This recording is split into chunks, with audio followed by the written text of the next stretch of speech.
Nilikuwa nimeketi chini, muda nikaonea kwa shelf, kwa hii kaunta, mteja anakuja. Kuangalia mteja amebeba bunduki. Nikaamka nimhudumie. Kuamka kumwangalia amevaa mask na ako na bunduki. Akapeana orders, kila mtu chini, kila mtu chini. Mama leta pesa hapa kwa mlango. Akaachilia risasi. Mungu naye ni nani? Risasi ilinichoma mguo na ikaanguka katikati ya mguu yangu kwa hili shimo hii, katoboa hapo. Sasa ujasiri ilitoka sijui wapi na nguvu, nikamrukia na kumshika tumbo. Kumshika tumbo nikamgonga. Nimesikia mlio wa risasi, nani atakuja? Kila mtu aliogopa. Tulipiga nduru kabisa, tukimenyana, tukianguka, tukiamuka, lakini wapi?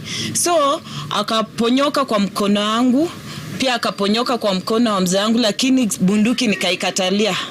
Na alikuwa anaisiwa na serikali, mlikuwa anaisi kama mtu ama saa nyingine asaidiwe apewe msaada na yeye ya kujiendeleza kijamii.